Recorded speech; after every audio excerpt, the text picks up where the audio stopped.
Summer special offers Harish the best academy అందిస్తుంది. అన్ని online కోర్సులపై భారీ discounts. Group 1, 2, 3, 4 SI, AEO, veterinary assistant, JL, DL full course ఏదైనా 2000 రూపాయలు మాత్రమే. హిస్టరీ, ఎకానమీ, పాలిటీ వంటి సింగిల్ సబ్జెక్ట్ ఏదైనా 500 రూపాయలు మాత్రమే.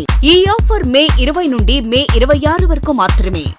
ఈ బంపర్ ఆఫర్ మిస్ చేసుకోకండి. లెజెండరీ ఫ్యాకల్టీచే ఖచ్చితంగా జాబ్ సాధించే విధంగా రూపొందించబడిన ఆన్లైన్ క్లాసెస్. వెంటనే గూగుల్ ప్లే స్టోర్ నుండి హరీష్ అకాడమీ యాప్ ను డౌన్లోడ్ చేసుకోండి. విజయం సాధించండి. Harish the best academy. Phone 8341116915.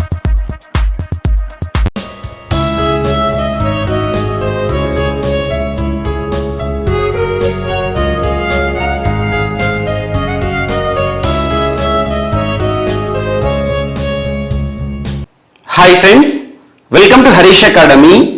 ఈరోజు వార్తలు నిలిచిన జాతీయ, అంతర్జాతీయ, రాష్ట్రీయ అంశాల గురించి, వార్తలు నిలిచిన వ్యక్తులు, అవార్డులు, పుస్తకాలు, మరి క్రీడా సంబంధిత సమాచారం, ఒక్కొక్క అంశాన్ని వివరంగా తెలుసుకుందాం.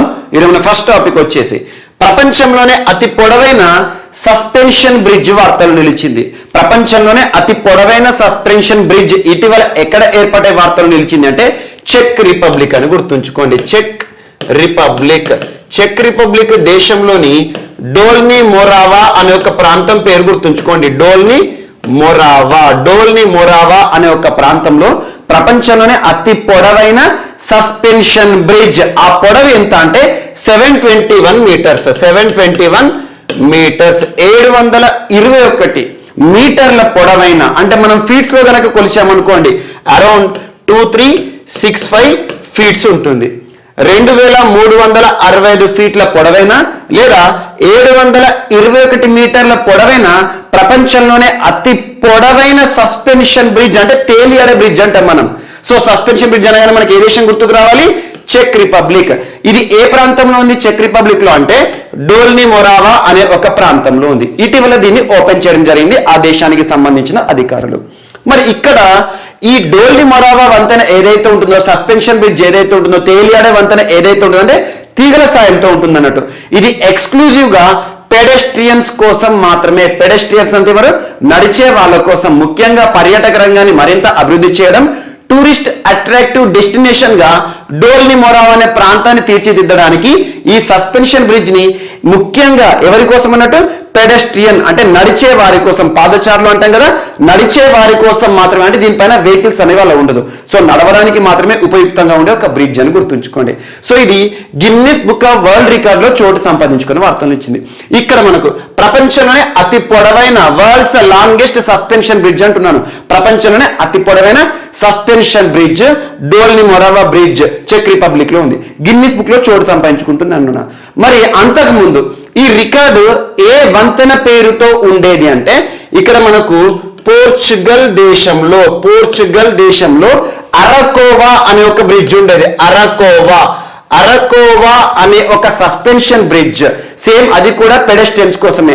దాని యొక్క రికార్డ్ ఏంటంటే ఇప్పటి వరకు ప్రపంచంలోనే వరల్డ్స్ లాంగెస్ట్ బ్రిడ్జ్ గా న్యూస్ లో ఉండేది. మరి దాని రికార్డును ఈరోజు 721 మీటర్స్ తో ఈ డోల్నీ మోరావా వంతెన అనేది రికార్డు బద్దలు కొట్టింది.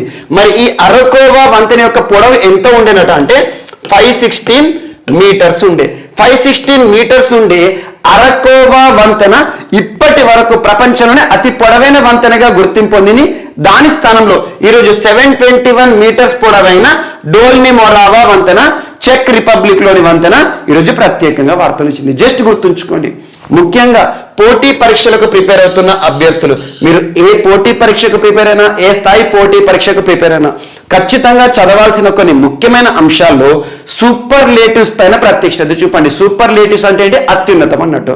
ప్రపంచంలోనే అతి పొడవైన, అతి పెద్ద, ప్రపంచంలోనే మొట్టమొదటి, ఇలాంటి అంశాలు. మరియు భారతదేశం విషయానికి వస్తే కూడా దేశంలోనే మొట్టమొదటి, దేశంలోనే అతి పొడవైన, దేశంలోనే అతి పెద్ద, దేశంలోనే అతి ఎత్తైన ప్రాంతంలో నిర్మించబడిన వంతెన, ఇలాంటి అంశాలను ప్రత్యేకంగా చూడండి. సో ఇక్కడ చాలా మంది అభ్యర్థులు కన్ఫ్యూజ్ అయ్యే అవకాశం ఉంది. లాస్ట్ 3 days బ్యాక్ సేమ్ ఇలాంటి ఒక టాపిక్ ని మనం డిస్కస్ చేసాం. గ్లాస్ బాటమ్ వంతెనకి సంబంధించి అది వేరు ఇది వేరు. మనం లాస్ట్ 3 days బ్యాక్ డిస్కస్ చేసిన వంతెన ఏదైతే ఉంటుందో వియత్నాం కి సంబంధించిన రికార్డు. సో వియత్నాం కి సంబంధించి world's longest glass bottomed bridge. Glass bottom అంటే ఏంటంటే వంతెన పైన, ఇది కూడా తేలియాడే వంతెనే, కాకపోతే ఆ వంతెన ఏంటి, దానికి కింద గ్లాస్ బాటమ్ ఉంటుంది. గ్లాస్ బాటమ్ వంతెన విషయంలో తీసుకుంటే మాత్రం ఇక్కడ మనకు బ్యాచ్ లాగ్ వైట్ డ్రాగన్ అనే వంతెన ఇటీవల వియత్నాం సంబంధించి వార్తలు నిలిచింది. ఇది గ్లాస్ బాటమ్, ఇది కీవర్డ్ గుర్తుంచుకోండి. అదే ఈ రోజు వార్తలో నిలిచిందేమో వంతెన సస్పెన్షన్ బ్రిడ్జిల్లోనే అత్యంత పొడవైన వంతెన అని గుర్తుంచుకోండి, సరిపోతుంది. సో ఈ విధంగా ఇటీవల కాలంలో వార్తలు ఇచ్చిన సూపర్లేటివ్స్ ఏవైతే ఉంటే ఏదైనా టాపిక్ వార్తలు నిలిస్తే అంతకుముందు చదివిన టాపిక్స్ అన్నిటి కూడా ఒకసారి ఇంటర్లింక్ చదువుతూ నేర్చండి, ఆటోమేటిక్గా గుర్తుంటుంది. అండ్ నెక్స్ట్ ఈరోజు మన నెక్స్ట్ టాపిక్ వచ్చేసి సెంట్రల్ పొల్యూషన్ కంట్రోల్ బోర్డు వారు, సో కాలుష్య నియంత్రణ సంస్థకు సంబంధించి అన్నట్టు. So central pollution control board CPCB లేదా భారత ప్రభుత్వాన్ని గుర్తుంచుకోండి. రానున్న జూలై 1వ తేదీ నుండి జూలై 1, 2022 నుండి టోటల్గా సింగిల్ యూజబుల్ ప్లాస్టిక్స్ ఏవైతే ఉంటాయో, సింగిల్ యూజ్ ప్లాస్టిక్స్ ఏవైతే ఉంటాయో వాటిపైన సంపూర్ణ నిషేధాజ్ఞలను అమల్లోకి తీసుకొస్తామని చెప్పేసి అధికారికంగా ప్రకటించారు. సో సింగిల్ యూజ్ ప్లాస్టిక్ పైన నిషేధం అనేది ఇప్పటికి చాలాసార్లు మనం చూస్తున్నాం, సింగిల్ యూజబుల్ ప్లాస్టిక్ ని బ్యాన్ చేయాలని చెప్పేసి. సో అధికారికంగా జూలై 1వ తేదీ నుండి దేశవ్యాప్తంగా కూడా సింగిల్ యూజబుల్ ప్లాస్టిక్స్ పైన నిషేధాన్ని విధించండి అని చెప్పేసి సిపిసిబి వారు ఈరోజు ప్రత్యేకంగా సమావేశమయ్యారు. మరి సింగిల్ యూజబుల్ ప్లాస్టిక్ అంటే ఏంటి? Each and every word meaning చూడండి. ఇక్కడ సింగిల్ అంటే ఒకసారి, యూజ్ అంటే వాడేసే, ప్లాస్టిక్ అంటేనే చాలా కార్సినోజెనిక్ ఏజెంట్స్ ఉంటాయి. కార్సినోజెనిక్ అనే పదాన్ని గుర్తుంచుకోండి. కార్సినోజెనిక్ ఎగ్జామినేషన్ లో కొన్ని పదాల గురించి కూడా అడుగుతారు, అర్థం ఏంటి అని. కార్సినోజెనిక్ అంటే ముఖ్యంగా క్యాన్సర్ కారకాలు అంటాం. క్యాన్సర్ కారకాలను కార్సినోజెనిక్ ఏజెంట్స్ అంటాం. అలాంటివి ప్లాస్టిక్ లో చాలా ఉంటాయి. అలా కొన్ని టెక్నికల్ వర్డ్స్ పైన కూడా ప్రత్యేక శ్రద్ధ చూపండి. ఎక్స్పెక్టోరెంట్ అంటే ఏంటి, అడిటివ్ అంటే ఏంటి, యాంటీడోట్ అంటే ఏంటి, అనాల్జెసిక్ అంటే ఏంటి, ఇలాంటి వాటిపైన ప్రత్యేకంగా చూడండి. సో ఇక్కడ కార్సినోజెనిక్ అంటే మానవుడికి క్యాన్సర్ కారకం అన్నట్టు. అలాంటివి ప్లాస్టిక్ లో ఎక్కువగా ఉంటాయి. అందుకే ప్లాస్టిక్ తో తయారు చేసిన వస్తువుల్లో స్టోర్ చేసిన ఫుడ్ ఏదైతే ఉందో అది తీసుకుంటే మన లోపలికి ప్లాస్టిక్ వెళ్ళొచ్చు. సో ప్లాస్టిక్ మొత్తం కూడా మన లోపలికి చేరేసి క్యాన్సర్ కారకంగా మిగిలిపోవచ్చు. సో ఇలాంటి ప్లాస్టిక్స్ ఏవైతే ఉన్నాయి, ముఖ్యంగా సింగిల్ యూజబుల్ ప్లాస్టిక్ అంటున్నాను. సింగిల్ యూజబుల్ ప్లాస్టిక్ అంటే మనం ముఖ్యంగా ఫంక్షనల్కి వెళ్ళామనుకోండి, గ్లాసెస్ కానివ్వండి, ప్లాస్టిక్ గ్లాసెస్, ఐస్ క్రీమ్ తినడానికి వాడే కప్స్ కానివ్వండి, స్పూన్స్ కానివ్వండి, ఇయర్ బడ్స్ కానివ్వండి, థర్మాకోల్ డెకరేషన్స్ కానివ్వండి, ఇవన్నీ కూడా ప్లాస్టిక్ కిందకి వస్తాయి. వాటన్నిటిని కూడా సంపూర్ణంగా నిషేధిస్తున్నారంట. ఇక్కడ ప్లాస్టిక్ కి సంబంధించి కొన్ని గణాంకాలు కనుక మనం అబ్జర్వ్ చేస్తామనుకోండి, ప్లాస్టిక్ గణాంకాలు. ఇటీవల national academy for sciences, engineering, medicine, అమెరికాకి సంబంధించిన ఒక ప్రముఖ సంస్థ national academy for sciences, engineering, medicine అనే సంస్థ ప్రపంచంలో ప్లాస్టిక్ కి సంబంధించి ఉత్పత్తి పైన కొన్ని గణాంకాలను విడుదల చేసింది. వీరి గణాంకాల ఆధారంగా 1950 ఇయర్ నుండి 1950 సంవత్సరం నుండి యాజ్ ఆన్ దిస్ ఇయర్ వరకు ప్రపంచంలో మొత్తం ఉత్పత్తి అయిన ప్లాస్టిక్ ఎంతనట అంటే 700 కోట్ల టన్నులు అంట. 700 కోట్ల టన్నులు. ఆ ఉత్పత్తి అయిన మొత్తంలో 9% మాత్రమే రీసైకిల్ అవుతుందట. ప్రస్తుతం ప్రపంచంలో ఉత్పత్తి అవుతున్న మొత్తం ప్లాస్టిక్ లో ఎంత రీసైకిల్ చేయడం జరుగుతుంది? రీసైకిల్ అంటే రీసైకిల్, దాన్ని మొత్తం శుద్ధి చేసేసి మరొకసారి రీయూజ్ లోకి తీసుకొస్తున్నట్టు రీసైకిల్. అందులో దహన ప్రక్రియకి గురయ్యేది ఎంత అంటే 12%. అంటే ఇక్కడ మనం టైర్లను కాల్చడం కానివ్వండి, ప్లాస్టిక్ కవర్లను కాల్చడం కానీ మన చుట్టుపక్కల ప్రాంతాల్లో చూస్తూ ఉంటాం. అలా ప్లాస్టిక్ మొత్తం ఎంతైతే ఉత్పత్తి అవుతుందో అందులో 9% మాత్రమే రీసైకిల్, రీయూజ్ లోకి వస్తుంది. మిగతా 12% ఏదైతే ఉంటుందో అది దహన ప్రక్రియకి గురవుతుంది. దీని ద్వారా చాలా వరకు కూడా ఎమిషన్స్ అనేవి గాల్లో కలిసిపోతాయి, కాలుష్యకారకంగా మిగులుతున్నాయి. సో ఇలాంటి అంశాలు. అండ్ ఉత్పత్తి అవుతున్న ప్లాస్టిక్ లో ఆల్మోస్ట్ 1 crore tons, 1 కోటి టన్నుల ప్లాస్టిక్ అనేది సముద్ర గర్భంలోకి చేరుతుందంట. మనం వాడి పారేసే ప్లాస్టిక్ ఏదైతే ఉంటుందో అది ఎక్కడో సముద్ర గర్భంలోని జీవులపైన కూడా ప్రభావాన్ని చూపిస్తుంది. చాలా తాబేలు కానివ్వండి, జీవరాశులు, ముఖ్యంగా అక్వాటిక్ ఎనిమల్స్ ని ఇటీవల శాస్త్రవేత్తలు గనక పోస్ట్ మార్టం అటాప్సీ నిర్వహించేసి చూసారనుకోండి, వాటి పొట్ట నుండి కొన్ని వందల కిలోల ప్లాస్టిక్ అనేది బయటికి రావడం జరుగుతుంది. ఇవన్నీ కూడా ప్లాస్టిక్ కి సంబంధించిన పర్యవసానాలు, దుష్ఫలితాలు అని చెప్పుకోవచ్చు. అలాంటి ప్లాస్టిక్ లో సింగిల్ యూజబుల్ ప్లాస్టిక్ పైన నిషేధం అనేది. ఇప్పటికే మన భారతదేశంలో సిక్కిం రాష్ట్రం సో ప్లాస్టిక్ ఫ్రీ స్టేట్ గా వార్తలు నిలిచింది. టోటల్ గా సంపూర్ణంగా ప్లాస్టిక్ పైన నిషేధాన్ని విధిస్తుంది. సిక్కిం పనితీరుని మనం చాలా ప్రశంసించాల్సి ఉంటుంది.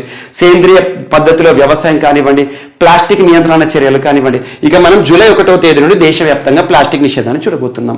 సో ఇక్కడ జస్ట్ స్లైడ్ ఏంటంటే 9 reasons to refuse single use plastic. అంటే మనం సింగిల్ యూజర్ ప్లాస్టిక్ ని తిరస్కరించడానికి 9 కారణాలు అంట, 9 reasons అంట. ఒకటి, మేడ్ ఫ్రమ్ ఫాసిల్ ఫ్యూయల్స్. ఇవేవైతే ఉంటాయో మనకి ఇవన్నీ kills marine animals and birds, అంటే సముద్రంలో ఉండే జీవరాశుల పైన చూపిస్తుంది. అండ్ పొల్యూట్స్ అవర్ ఓషన్స్, సముద్ర గర్భాన్ని కూడా కలుషితం చేస్తుంది.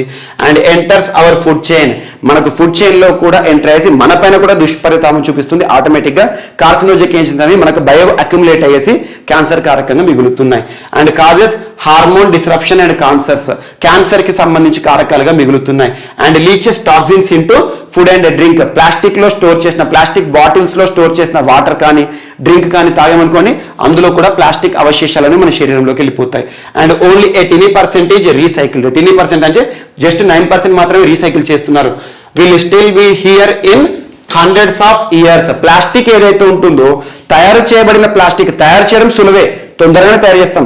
కానీ ప్లాస్టిక్ అనేది డీకంపోజ్ అయ్యడానికి మిలియన్స్ ఆఫ్ ఇయర్స్ టైం పడుతుంది. అలా మనకు ఎర్త్కి సంబంధించి భూగర్భంలో కూడా చూసినా కూడా ఎప్పుడైనా తవ్వకాలు జరిపినప్పుడు ప్లాస్టిక్ అంతా కూడా కవర్స్ అని పొరలు వేస్తూ ఉంటాయి. అది డీకంపోజిషన్ కూడా చాలా కష్టమే. And next, huge carbon footprints మిగులుతుంది. And at the same time made from fossil fuels. ఇలా 9 కారణాలు. జస్ట్ ఎందుకు మనం ప్లాస్టిక్ ని తిరస్కరించాలని చెప్పేసి అడిగితే మాత్రం గ్రూప్ 1 సివిల్స్ లాంటి పోటీ పరీక్షలో మెయిన్స్ లో కనుక ప్రశ్న అడిగారు అనుకోండి, so please right 9 reasons to refuse single use plastic అని చెప్పేసి అడగవచ్చు. అలాంటి ప్రశ్నకి వీటి కారణాలు చెప్పేసి ఎక్స్ప్లెయిన్ ఇస్తే సరిపోతుంది. అండ్ నెక్స్ట్, మహారాష్ట్రలోని పూణే ఈరోజు మొట్టమొదటి అనే అంశంతో వార్తలు వచ్చింది. మహారాష్ట్ర మొట్టమొదటి అనే అంశం ఇండియాస్ ఫస్ట్ స్టేట్ గా వార్తలు వచ్చింది. దేనికి సంబంధించి అంటే ఇండిజీనియస్ టెక్నాలజీతో, ఇండిజీనియస్ అంటే ఇండిజీనియస్ పూర్తి స్వదేశీ పరిజ్ఞానంతో తయారు చేయబడిన ఒక ఎలక్ట్రిక్ బస్, ఈ బస్ ని తయారు చేసిన సంస్థ పేరేంటి అంటారు. ఎకా అనే ఒక సంస్థ ఇటీవల ఒక బస్సును తయారు చేశారు. ఆ బస్సు పేరు ఏంటంటే E9 అనే ఒక బస్సు. ఈ బస్సు యొక్క ప్రత్యేకత ఏంటంటే టోటల్ గా ఇది ఎలక్ట్రిక్ ఆధారిత బస్సు, అంటే విద్యుత్ ద్వారా ఛార్జింగ్ ఆధారంగా నడిచే ఒక బస్సు. సో ప్రత్యేకత ఏంటి? ఇప్పటివరకు ప్లాస్టిక్ ఆధారిత ఏవైతే ఉంటే టెక్నాలజీ మనం ఇంపోర్ట్ చేసుకుంటున్నాం, కానీ ఇది పూర్తి స్వదేశీ పరిజ్ఞానంతో మన స్వదేశీ సంస్థ తయారు చేసిన బస్సు. దీన్ని ఇటీవల పూణేలో పబ్లిక్ ట్రాన్స్పోర్టేషన్ సిస్టమ్ లో భాగంగా ఆ రాష్ట్రానికి సంబంధించి ఎన్వైరన్మెంట్ మినిస్టర్ ఆదిత్య ఠాక్రే గారు విడుదల చేశారు. మహారాష్ట్రకి సంబంధించి ఇటీవల మహారాష్ట్ర ముఖ్యంగా పర్యావరణ సంరక్షణ విషయంలో చాలా అద్భుతమైన పనితీరు ప్రదర్శిస్తోంది. చాలా అంశాలు మనం చూసాము. సో అందులో ఒకటి, సో పూణేలో దేశంలోనే మొట్టమొదటి ఈ బస్ ఇండిజీనియస్ టెక్నాలజీతో తయారు చేయబడిన ఒక బస్సు సేవలను ప్రారంభించడం జరిగింది. ఇది ఒకటి ఇంపార్టెంట్. అండ్ ఇటీవల కాలంలో మహారాష్ట్రకి సంబంధించి ఇలాంటి అంశాలు ఏవైతే మనం డిస్కస్ చేస్తున్నామో వాటిని ప్రత్యేకంగా చూడండి. దేశంలోనే మొట్టమొదటి రాష్ట్రంగా ఇటీవల మహారాష్ట్ర ప్రత్యేకంగా వార్తలు నిలుస్తోంది. ఆ అంశాలన్నింటినీ ఒక టేబులర్ ఫామ్ లో రాసేసుకోండి. And Brihan Mumbai municipal corporation కానివ్వండి, పూణే మున్సిపల్ కార్పొరేషన్ కానివ్వండి, తానే మున్సిపల్ కార్పొరేషన్ కానివ్వండి, కళ్యాణ్ డాంబోల్ మున్సిపల్ కార్పొరేషన్ కానివ్వండి, ఇలాంటివి తరచూ మనం వార్తలు చూస్తున్నాం. అండ్ క్రీడలకి సంబంధించి మనకు ముఖ్యంగా మహారాష్ట్ర కొన్ని క్రీడలకు సంబంధించి కొన్ని స్పాన్సర్స్ గా కూడా ఇటీవల కాలంలో వార్తలు ఇస్తుంది. ఒడిషా, ఉత్తరప్రదేశ్ తో పాటు అలాంటి అంశాలు. And Rajiv Gandhi IT awards ని ఇటీవల ప్రారంభించిన రాష్ట్రం ఏదంటే మహారాష్ట్ర. నవేగావ్ నగ్జీరా టైగర్ రిజర్వ్ మహారాష్ట్రకి సంబంధించి వార్తలు ఇచ్చింది. అండ్ ఇటీవల ఒక రామ్సార్ సైట్ గా గుర్తింపు పొందిన లూనార్ లేక్ పైన ప్రత్యేక శ్రద్ధ చూపండి. ఖచ్చితంగా రానున్న పోటీ పరీక్షలు అడగవచ్చు. అండ్ సొసైటీకి సంబంధించి కులాల ఆధారంగా ఉన్న వాడల పేర్లను ప్రముఖ వ్యక్తుల పేరుతో రీనేమ్ చేస్తూ వార్తలు ఇచ్చిన రాష్ట్రం ఏదంటే మహారాష్ట్ర. వీటన్నింటినీ ప్రత్యేకంగా చూడండి. దేశంలోని మొట్టమొదటి Animal DNA testing laboratory state government ఆధ్వర్యంలో మహారాష్ట్రకి సంబంధించి నాగ్పూర్లో ఇటీవల వార్తలు ఇచ్చింది. వీటన్నిటిని ప్రత్యేకంగా చూడండి. అండ్ నెక్స్ట్, దేశంలోని మొట్టమొదటి అనే అంశంతో పట్వాయ్ అనే ఒక ప్రాంతం వార్తలు ఇచ్చింది. పట్వాయ్ అనే ఒక సిటీ, పట్వాయ్ సిటీ ఎక్కడ ఉంది అంటే రాంపూర్ అనే ఒక డిస్టిక్ లో ఉంది. రాంపూర్ డిస్టిక్ ఎక్కడ ఉంది అంటే ఉత్తరప్రదేశ్ రాష్ట్రంలో ఉంది. దేనికి సంబంధించి అంటే అమృత్ సరోవర్ ప్రాజెక్ట్ కి సంబంధించి, అమృత్ సరోవర్. ఇటీవల కాలంలోనే రాంపూర్ మొట్టమొదటి జిల్లాగా అమృత్ సరోవర్ అనే ఒక ప్రాజెక్ట్ సంబంధించి వార్తలు ఇచ్చింది. ఈ రోజు మరొకసారి వార్తలు ఇచ్చింది. యాక్చువల్గా అమృత్ సరోవర్ ప్రాజెక్ట్ యొక్క ఉద్దేశం ఏంటంటే గడిచిన ఏప్రిల్ 24వ తేదీన ఏప్రిల్ 24th 2022 రోజున భారత ప్రధాని నరేంద్ర మోదీ గారి చేతుల మీదుగా ప్రారంభించబడిన ఒక ప్రాజెక్ట్ అమృత్ సరోవర్. ఈ ప్రాజెక్ట్ యొక్క ఉద్దేశం ఏంటంటే దేశంలోని ప్రతి జిల్లాలో కూడా మినిమం 75 వాటర్ బాడీస్ ఉండాలి, వాటర్ స్టోరేజ్ బాడీస్ ఉండాలి. అంటే నీటి నిల్వకి సంబంధించిన ప్రాంతాలు ఉండాలి. అంటే మనం కొన్ని ప్రాంతాలు చెరువులను రెజ్యువనేట్ చేయడం కానివ్వండి, కొన్ని ప్రాంతాలను నీటిని సంరక్షిస్తూ ప్రత్యేకంగా నీటి నిల్వకి సంబంధించిన ప్రత్యేక చర్యలు తీసుకోవడం కానివ్వండి, ఇలాంటి అంశాలు. అండ్ ఈ 75 పాయింట్స్ వాటర్ రిజర్వ్స్ ఏవైతే ఉంటాయో అవి మినిమం 1 ఎకర్ విస్తీర్ణంలో ఉండాలి, ఇలాంటి అంశాలు. సో అలా దేశవ్యాప్తంగా 2023 సంవత్సరం ఆగస్టు 15th వరకల్లా దేశంలోని ప్రతి జిల్లాలో కూడా మినిమం 75, ఒక్కొక్క జిల్లాలో 75 వాటర్ స్టోరేజ్ బాడీస్ ఉండాలనేది దీని యొక్క ఉద్దేశం అని గుర్తుంచుకోండి.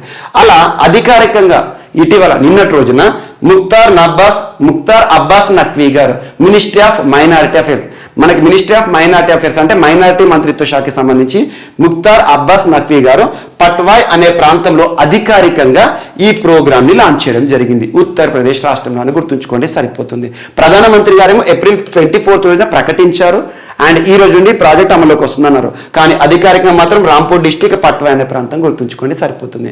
అండ్ ఇటీవల ఉత్తరప్రదేశ్ రాష్ట్రం కూడా తరచూ వార్తలు నిలుస్తుంది. ముఖ్యంగా మనకు ఉత్తరప్రదేశ్ రాష్ట్రానికి సంబంధించి దేశంలోనే మొట్టమొదటిసారి ropeway services for public transportation system అని చెప్పేసి వారణాసి గురించి చూసాం.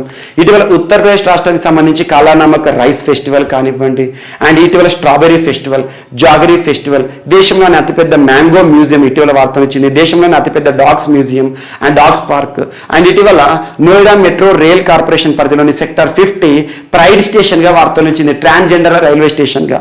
అండ్ ఇటీవల ఉత్తరప్రదేశ్ రాష్ట్రానికి సంబంధించి అయోధ్య రామ మందిరానికి సంబంధించి ప్రత్యేక వీడియోల ద్వారా మనం డిస్కస్ చేశాం. అండ్ ఉత్తరప్రదేశ్ రాష్ట్రానికి సంబంధించి ఇటీవల ముగిసిన సార్వత్రిక ఎన్నికలు మరొకసారి ప్రభుత్వాన్ని ఏర్పాటు చేసిన బీజేపీ ప్రభుత్వం, యోగి ఆదిత్యనాథ్ గారు కానివ్వండి. అండ్ ఇటీవల లవ్ జిహాద్కి సంబంధించిన ఆర్డినెన్స్, దేశంలోనే మొట్టమొదటి లవ్ జిహాద్ కేసు ఎక్కడ నమోదైందంటే ఉత్తరప్రదేశ్ రాష్ట్రంలో. ఇలాంటి అంశాలను ప్రత్యేకంగా లింక్ చేస్తూ చూడండి. And next India international skill centre వార్తలు నిలిచింది. India international skill centre, India international skill centre ఇటీవల ఎక్కడ ఏర్పాటైందంటే ఉత్తరప్రదేశ్ రాష్ట్రంలోని వారణాసి సిటీలో ఏర్పాటైంది. దీనికి సంబంధించిన ఒక ఒప్పందం ఇక్కడ national skill development corporation international మరియు యుఏఈకి సంబంధించిన ఒక సంస్థ హిందుస్థాన్ పోర్ట్ ట్రస్ట్ కి సంబంధించి ఒక అలయన్స్ బాడీ, అవసరం లేదు యుఏఈ దేశంతో ఒప్పందం కుదుర్చుకుంది భారతదేశం అని గుర్తుంచుకోండి. యుఏఈ ఇండియా ఒప్పందం దేనికి సంబంధించి అంటే ఇండియా ఇంటర్నేషనల్ స్కిల్ సెంటర్ ని ఏర్పాటు చేయడం. ఎక్కడ ఏర్పాటు చేస్తారంట? వారణాసిలో ఏర్పాటు చేస్తారు. దీని యొక్క ఉద్దేశం ఏంటంటే భారతదేశంలో యువత ఎవరైతే ఉంటారో వారికి నైపుణ్యాభివృద్ధిని కలుగజేయడం. ఏ రంగంలో అంటే లాజిస్టిక్స్ కానివ్వండి, కొన్ని ప్రత్యేకంగా టెక్నాలజీ పైన కానివ్వండి, ప్రస్తుతం ప్రపంచంలోనే నడిపిస్తున్న కొన్ని ప్రత్యేకమైన స్టార్టప్లకి సంబంధించి టెక్నాలజీ కానివ్వండి, అలా నైపుణ్యాభివృద్ధిని కలుగజేయడం యువతకి. ఎందుకంటే నైపుణ్యం ఉన్న యువతను తయారు చేయడం ద్వారా వివిధ దేశాల్లో ఎంప్లాయ్మెంట్ ఆపర్చునిటీస్ అనేవి దొరుకుతాయి. అంటే ఎంప్లాయ్మెంట్ ఆపర్చునిటీ ఏంటి? భారతదేశంలో ఈ ఇండియా ఇంటర్నేషనల్ స్కిల్ సెంటర్ ద్వారా ఎవరైతే నైపుణ్యాభివృద్ధిని పొందారో అంటే నైపుణ్యాన్ని పొందారో వీరు విదేశాల్లో యుఏఈ కానివ్వండి, కెనడా కానివ్వండి, వివిధ దేశాల్లో వారు డైరెక్ట్ ఎంప్లాయ్మెంట్ ఆపర్చునిటీస్ కి అర్హులవుతారు అన్నట్టు. అలా స్కిల్ డెవలప్మెంట్ కి సంబంధించిన ఒక ఒప్పందం national skill development corporation of India సంబంధించి ఇక్కడ మనకు India international centre skill development centre ఎక్కడ ఏర్పాటైందంటే వారణాసి అని గుర్తుంచుకోండి. ముఖ్యంగా భారతదేశంలో నైపుణ్యం ఉన్న యువతను తయారు చేసి వివిధ దేశాల్లో వారికి ఉద్యోగ అవకాశాలను కల్పించడం అన్నట్టు, ఇదొకటి ఇంపార్టెంట్. అండ్ నెక్స్ట్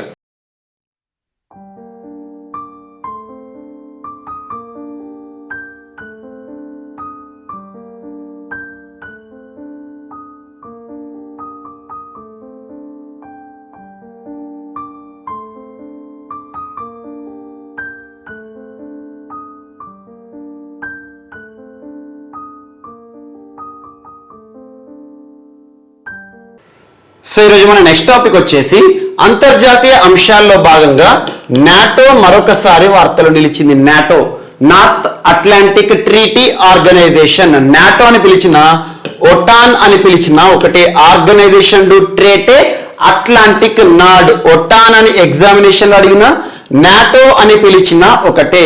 నాటో అనేది 1949 ఇయర్ ఏప్రిల్ 4న ఏర్పాటైన సైనిక కూటమి. ప్రస్తుతం ప్రపంచంలోని ఏకైక మిలిటరీ అలయన్స్ సైనిక కూటమి ఏదంటే అది నాటో. దీని యొక్క హెడ్ క్వార్టర్ ఇక్కడ బ్రసెల్స్ హెడ్ క్వార్టర్ గా పనిచేస్తుంది. అలాంటి నాటోలో ప్రారంభంలో ఇది ఏర్పాటైనప్పుడు 12 సభ్య దేశాలు ఉండేవి. ప్రస్తుతం 30 సభ్య దేశాలకు చేరాయి. సో ప్రస్తుతం నాటో మెంబర్ కంట్రీస్ ఎన్ని అంటే 30 ఉన్నాయి. అందులో last country to join in నాటోలో చేరిన చిట్ట చివరి దేశం ఏదంటే నార్త్ మెసడోనియా. 2020 సంవత్సరం మార్చి 27న చేరింది. అంటే ప్రపంచమంతా కూడా కరోనాకి సంబంధించి కరోనాతో పోరాడుతున్న సమయంలో నార్త్ మెసడోనియా కంట్రీ నాటోలో చేరింది. అది చిట్ట చివరి దేశంగా ఇప్పటి వరకు చూసాము. అలాంటి నాటోలో చేరబోతున్నట్టుగా అధికారికంగా ప్రకటిస్తూ ఫిన్లాండ్ దేశం ఈ రోజు వార్తలు నిలిచింది. ఫిన్లాండ్ గడిచిన వారం రోజులుగా ఫిన్లాండ్ నాటోకి సంబంధించి ప్రకటన చేస్తుంది, కానీ అధికారిక ప్రకటనను ఈరోజు చేసింది. ఫిన్లాండ్ నాటోలో మేము చేరుతాము అని చెప్పేసి మాకు సభ్యత్వం ఇవ్వండి అని చెప్పేసి నాటోకి సంబంధించి రిక్వెస్ట్ చేస్తుంది. మరి ఫిన్లాండ్ యొక్క ప్రత్యేకత ఏంటంటే రష్యా సరిహద్దు దేశం. ఇప్పటికే చూస్తున్నాం యుక్రెయిన్ మరియు రష్యాకి సంబంధించి ప్రస్తుతం ప్రపంచం ఎదుర్కొంటున్న సంక్షోభ పరిస్థితులు. రష్యా యుక్రెయిన్ సంక్షోభానికి ప్రధాన కారణమే నాటో. కారణం ఏంటి? యుక్రెయిన్ నాటోలో చేరకూడదని చెప్పేసి రష్యా ఆపుతున్నది. అలాంటిది ఈరోజు ఫిన్లాండ్ నాటోలో సభ్యత్వం కావాలని అడుగుతుంది. మరి ఇది ఎలాంటి పరిస్థితులకు దారితీస్తుందో చూడాలి. ఇప్పటికే ఫిన్లాండ్కి ఎలక్ట్రిసిటీ సప్లైని కట్ చేశారు రష్యాకి సంబంధించిన అధికారులు. సో ఫిన్లాండ్కి సంబంధించి ఎలక్ట్రిసిటీ ఏదైతుందో, ఫిన్లాండ్కి పవర్ ఎలక్ట్రిసిటీ ఏదైతుందో రష్యానే ప్రధాన పాత్ర పోషిస్తుంది. అలాంటి ఎలక్ట్రిసిటీని ఫిన్లాండ్కి ఇప్పటికే కట్ చేశారు, ఎందుకంటే ఈ ప్రకటన వెలువడగానే. సో రానున్న రోజుల్లో పర్యవసానాలు ఏ విధంగా చూడాలి. And NATO, north Atlantic treaty organisation 1949 గుర్తుంచుకోండి. బ్రసెల్స్ హెడ్ క్వార్టర్ పనిచేస్తున్న ప్రపంచంలోని ఏకైక సైనిక కూటమి. ప్రారంభంలో 12 దేశాలు ఉండేవి సభ్యత్వ దేశాలుగా, ప్రస్తుతం 30కి చేరింది. చివరి కంట్రీ గుర్తుంచుకోండి, ఈ రోజు ఫిన్లాండ్ సభ్యత్వాన్ని కోరుతుంది. ఇదొకటి ఇంపార్టెంట్. ప్రస్తుతం రష్యా యుక్రెయిన్ సంక్షోభ పరిస్థితికి కారణమే నాటో. ఇది ఇంపార్టెంట్. అండ్ నెక్స్ట్ ఈరోజు బర్మింగ్హామ్ యూనివర్సిటీ శాస్త్రవేత్తలు, బర్మింగ్హామ్ యూనివర్సిటీ శాస్త్రవేత్తలు చేసిన పరిశోధనలు వార్తలు నిలిచాయి. బర్మింగ్హామ్ యూనివర్సిటీ శాస్త్రవేత్తలు ఏం చెప్తున్నారంటే, కామన్గా మనకు బ్యాక్టీరియల్ డిసీజెస్ వచ్చాయనుకోండి, మనకు వ్యాధులు రకరకాలుగా చూస్తాము. ఒక్కొక్క వ్యాధికి ఒక్కొక్క వ్యాధి కారకం ఉంటుంది. అలా బ్యాక్టీరియల్ డిసీజెస్ ఉంటాయి, వైరల్ డిసీజెస్ ఉంటాయి, ఫంగల్ డిసీజెస్ ఉంటాయి, ప్రోటోజోవన్ డిసీజెస్ ఉంటాయి. అలా కామన్గా మనకు బ్యాక్టీరియల్ డిసీజెస్ కనుక వచ్చాయనుకోండి, అలాంటి బ్యాక్టీరియల్ డిసీజెస్కి ట్రీట్మెంట్లో భాగంగా యాంటీబయాటిక్స్ని మనకు డాక్టర్ సజెస్ట్ చేస్తారు, డాక్టర్ ప్రిస్క్రిప్షన్లో ఇస్తారు, ప్రిస్క్రైబ్ చేస్తారు. యాంటీబయాటిక్స్ మనకు బ్యాక్టీరియల్ డిసీజెస్ సంక్రమించినప్పుడు ఇస్తారు. యాంటీబయాటిక్ మందులు పెడుతున్నామని చెప్తాం కదా, యాంటీబయాటిక్ మన మీద అద్భుతంగా పనిచేస్తాయి, ఎందుకంటే వ్యాధి నుండి బయటపడడానికి. అలాంటి యాంటీబయాటిక్స్ విపరీతంగా వాడడం కూడా మనకు మ్యాక్సిమం కూడా నెగిటివ్ కాన్సిక్వెన్స్గా చూడొచ్చు. అంటే ఏ విధంగా ఉంటుందంటే, ఈ యాంటీబయాటిక్స్ ఏం చేస్తాయంటే, మనకు పేగులు ఉంటాయి కదా, పేగులో గట్ ఏరియాలో ఉండే గట్ ఏరియాలో ఉండే బ్యాక్టీరియాస్ ఏవైతే ఉంటాయో వాటిని కూడా చంపేస్తాయి అంట. గట్ ఏరియాలో ఉండే మనకు కొన్ని బ్యాక్టీరియాస్ కొన్ని ఏవైతే ఉంటాయో ప్యాథోజన్స్ కూడా కొన్ని మేలు చేసే ఉంటాయి. మనకు గట్ ఏరియా, మనకు పేగులో గట్ ఏరియా పైన ఇవి ఇంపాక్ట్ చూపిస్తాయట యాంటీబయాటిక్స్. ఆటోమేటిక్గా ఇక్కడ గట్ ఏరియాలో మనకు ఫంగల్ ఇన్ఫెక్షన్స్ కి దారితీస్తాయంట. ఫైనల్ గా ఏ వ్యాధి వస్తుందట అంటే క్యాండిడియాసిస్. సో మానవుడిలో అతిగా లేదంటే ఎక్కువగా యాంటీబయాటిక్స్ ని తీసుకోవడం ద్వారా ఏ వ్యాధి వస్తాయట అంటే ఫంగల్ డిసీజెస్ కి దారితీస్తాయంట. క్యాండిడియాసిస్ అని గుర్తుంచుకోండి. క్యాండిడియాసిస్ వ్యాధి అనేది రావడానికి అవకాశం ఎక్కువగా ఉంటుంది. సో విపరీతంగా యాంటీబయాటిక్స్ ని వాడకండి అని చెప్పేసి ఒక జర్నల్ ని విడుదల చేశారు. ఇదొకటి ఇంపార్టెంట్. జస్ట్ బ్యాక్టీరియా అంతమొందించడానికి వాడే యాంటీబయాటిక్స్ కారణంగా ఫంగల్ డిసీజెస్ వస్తున్నాయని గుర్తుంచుకోండి. క్యాండిడియాసిస్ అనేది అల్టిమేట్ రిజల్ట్ అంటారు.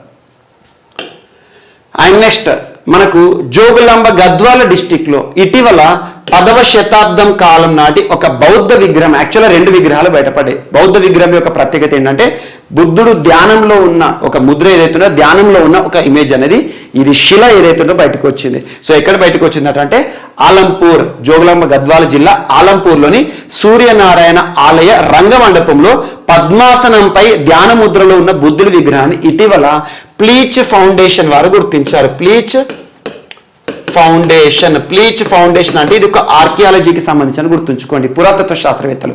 ప్లీచ్ ఫౌండేషన్ వారు జరిపిన తవ్వకాల్లో ఒక బుద్ధుడి విగ్రహం అనేది ఇటీవల బయటపడడం జరిగింది. సో దీంతో పాటు మిగిలిన విగ్రహాలనే, బట్ ఇది మాత్రం పద్మాసనం ఏదైతే పద్మాసనంలో ఉన్న బుద్ధుడి విగ్రహం, మనకు బోధి చెట్టు కానివ్వండి, చుట్టూ ఉన్న వాతావరణం కానివ్వండి ప్రతిబింబించే విధంగా ఇది ఇక్కడ కనబడుతుంది. ఇది ఒకటి ఇంపార్టెంట్. అండ్ ఇటీవల కాలంలో బయటపడ్డ తవ్వకాలు ఏవైతే ఉంటాయో వాటిపైన ప్రత్యేక శ్రద్ధ చూపండి, హిస్టరీకి లింక్ చేసుకోండి. చాలా తవ్వకాలు రెగ్యులర్గా మనం వార్తలు చూస్తూ ఉన్నాం.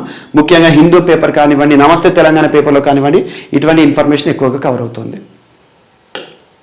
And next national data and analytics platform. National data and analytics platform already topic ని డిస్కస్ చేసాం. నీతి ఆయోగ్ వారు లాంచ్ చేసిన ఒక ప్రత్యేకమైన పోర్టల్ లేదా ప్రాజెక్ట్ అని గుర్తుంచుకోండి. ముఖ్యంగా భారత ప్రభుత్వానికి సంబంధించి, ఇండియన్ గవర్నమెంట్ కి సంబంధించి అధికారికమైన సమాచారం ఏదైతే ఉంటుందో, డేటా ఏదైతే ఉంటుందో దాన్ని ఈజీగా యాక్సెస్ చేయడానికి ఉండే ఒక ప్రత్యేక సౌకర్యమే national data and analytics platform. ఒక ప్లాట్ఫామ్ జాతీయ స్థాయిలో డేటా సమాచారాన్ని అనలిటిక్స్గా ఈజీగా సులభతరంగా మనకు యాక్సెస్ చేయడానికి ఉపయుక్తంగా ఉంటుందని చెప్పేసి నీతి ఆయోగ్ వారు ప్రకటించడం జరుగుతుంది. సో నీతి ఆయోగ్కి సంబంధించి గుర్తుంచుకోండి. సో ఇటీవల కాలంలో నీతి ఆయోగ్కి సంబంధించి నూతనంగా నియమితులైన వ్యక్తులు కానివ్వండి వీరిపైన ప్రత్యేక శ్రద్ధ చూపండి. అండ్ నీతి ఆయోగ్కి సంబంధించి ఇటీవల వార్తలు నిలిచిన ఇండెక్స్లు కానివ్వండి వాటి ప్రత్యేకంగా చూడండి. సో ఈరోజు నీతి ఆయోగ్కి సంబంధించి national data and analytics platform ఉద్దేశం ఏంటి? To access government related data ఏదైతే ఉంటుందో, ప్రభుత్వానికి సంబంధించిన సమాచారాన్ని సులభతరంగా యాక్సెస్ చేయడానికి ఉపయుక్తంగా పనిచేసే ఒక ప్లాట్ఫామ్ అని గుర్తుంచుకోండి. అండ్ నెక్స్ట్ స్టార్లింక్ వారు ప్రతిష్టాత్మకంగా ప్రారంభించిన ఒక ప్రాజెక్ట్, అదే స్టార్లింక్ కి సంబంధించి. యాక్చువల్గా స్టార్లింక్ అనేది ఇంటర్నెట్ సౌకర్యం, మారుమూల ప్రాంతాల్లో గ్రామీణ ప్రాంతాలకి కూడా ఇంటర్నెట్ సౌకర్యాన్ని తీసుకురావాలని చెప్పేసి స్టార్లింక్ ప్రాజెక్ట్ ని ఎవరు ప్రారంభించారంటే స్పేస్ ఎక్స్ అనే ఒక సంస్థ. స్పేస్ ఎక్స్ గుర్తుంచుకోండి, స్పేస్ ఎక్స్ అంటే ఎలన్ మస్క్ కి సంబంధించిన సంస్థ. ఎలన్ మస్క్ కి సంబంధించిన స్పేస్ ఎక్స్ సంస్థ ఈ స్టార్లింక్ ప్రాజెక్ట్ ని తీసుకొస్తుంది. ఇందులో భాగంగా శాటిలైట్ లాంచింగ్స్ అనేది important.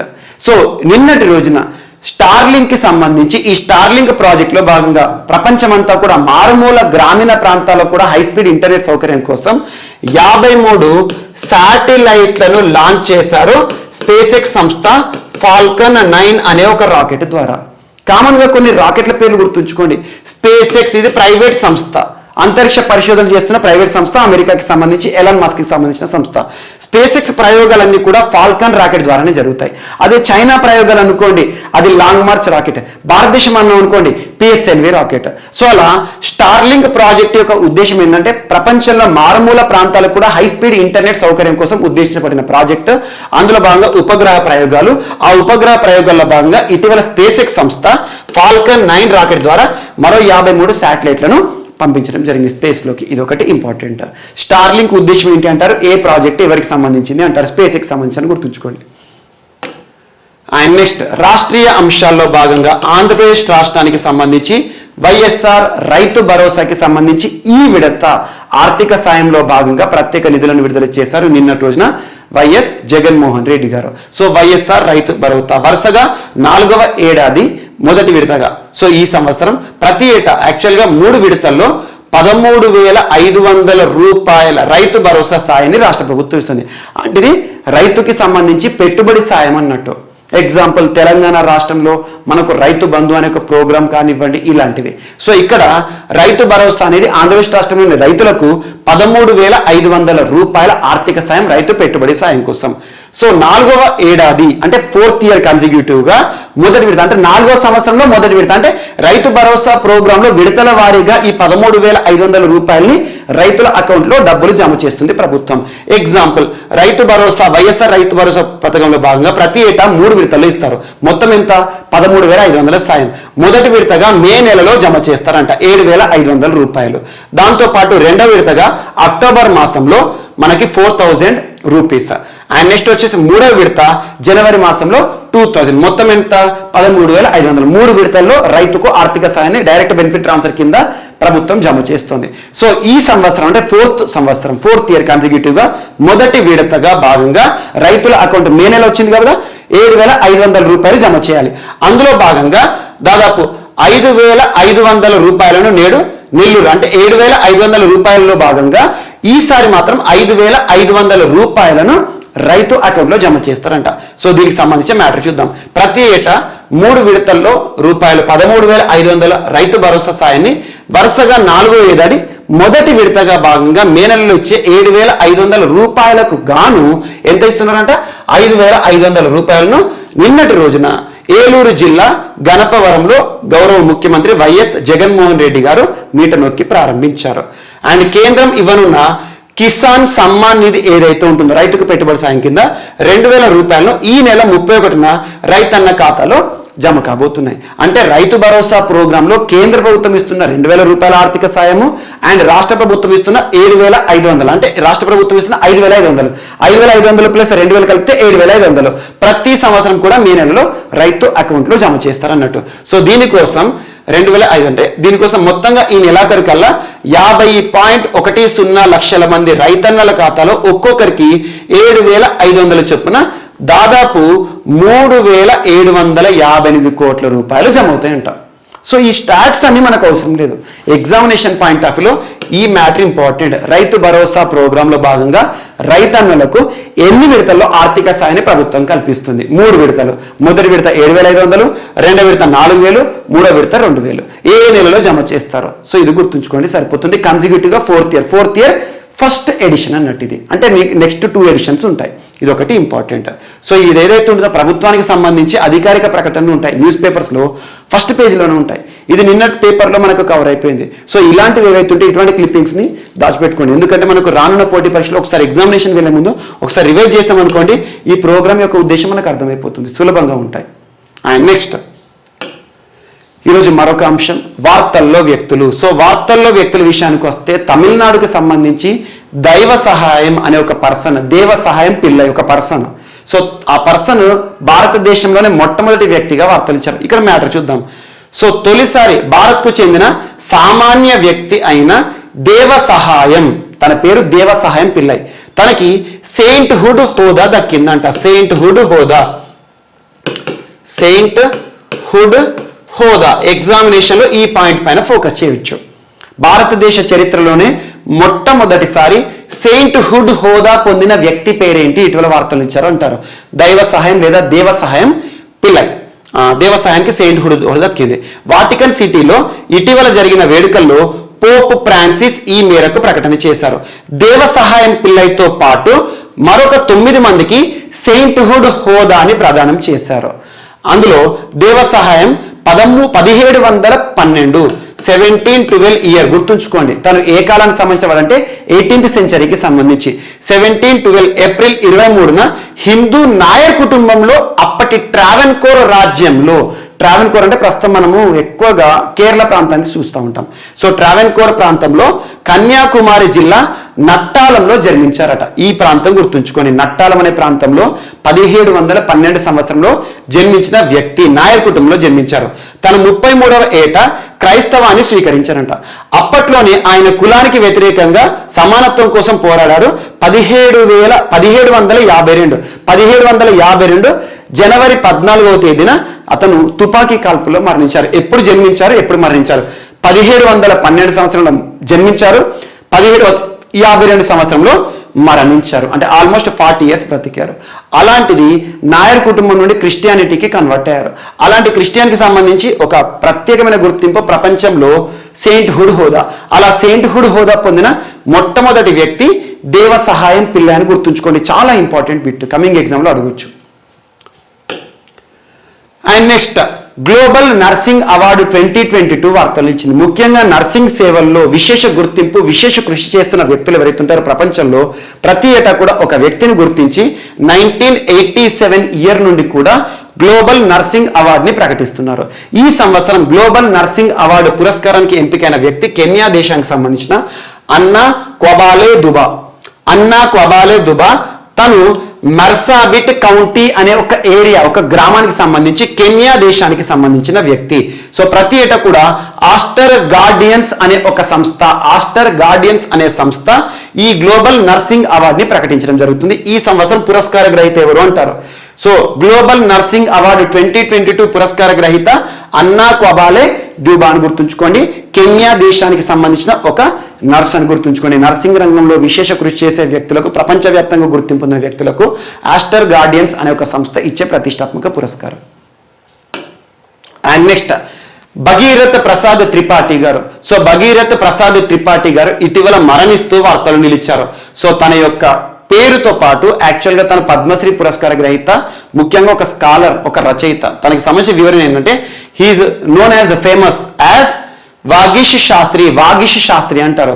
Internationally renowned Sanskrit and పనిని గ్రామేరియన్ అండ్ లింగ్విస్ట్. సంస్కృత భాషలో తనకంటూ ప్రత్యేక గుర్తింపు పొందిన వ్యక్తి. తనని ఏమని పిలుస్తారంటే పనిని ఆఫ్ మోడర్న్ ఇండియా అంటారు. పనిని ఆఫ్ మోడర్న్ ఇండియా గుర్తింపు పొందిన, సంస్కృత భాషలో తనకంటూ ప్రపంచవ్యాప్తంగా గుర్తింపు పొందిన ఒక రచయిత. ఆథర్డ్ అంటే ఎన్ని పుస్తకాలు రాశారంటే more than 55 books and 200+ essays, వ్యాసాలు రాశారంట. And research papers including Paniniya Dhatupatha సంస్క. సో ఇది గుర్తుంచుకోండి. సో పనినీయ ధాతుపద సంస్క అనే ఒక ప్రత్యేకమైన పేపర్ రాశారంట. జస్ట్ ఇతను ఏంటంటే ఉత్తరప్రదేశ్ రాష్ట్రానికి సంబంధించిన ఒక రచయిత. ఇటీవల మరణిస్తూ వార్తలు ఇచ్చారు. ప్రపంచవ్యాప్తంగా గుర్తింపు పొందిన వ్యక్తి. పనిని అనే పదం గుర్తించిందంటే తన ద్వారానే వచ్చింది. అండ్ నెక్స్ట్ ఫౌండెడ్ వాగోగ్య చేతన పీఠం అనే ఒక ప్రత్యేక పీఠాన్ని ప్రారంభించారు. యోగిక్ వాయిస్ ఇన్స్టిట్యూట్ అంటారు దాన్ని. ఎక్కడ? వారణాసిలో 1984 సంవత్సరంలో ప్రారంభించారు. And former director at research institute at Sampurnanand Sanskrit university. వారణాసిలోని సంపూర్ణానంద సంస్కృత విశ్వవిద్యాలయానికి తను రీసెర్చ్గా, ఫార్మర్ డైరెక్టర్గా కూడా పనిచేశారు. సో తను ఇటీవల మరణిస్తూ వార్తలు నిలిచారు.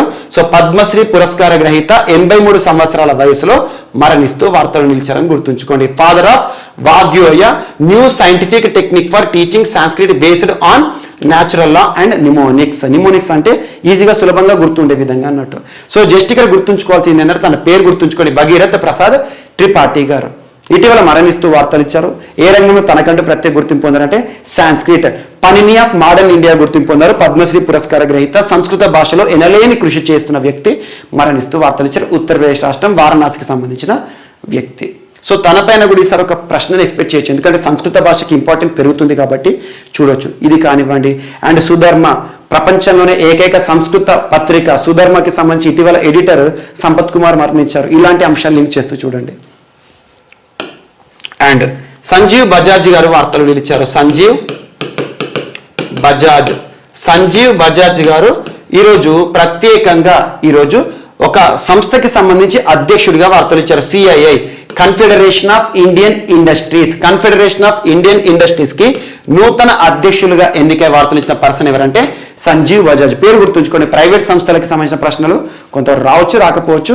కన్ఫెడరేషన్ ఆఫ్ ఇండియన్ ఇండస్ట్రీస్ అంటే ఏంటంటే భారతదేశంలో పరిశ్రమల సమాఖ్య అంటాం.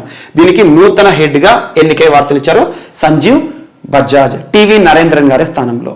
సో ఇవి మనకి ఈరోజు వార్తలు నిలిచిన అంశాలు.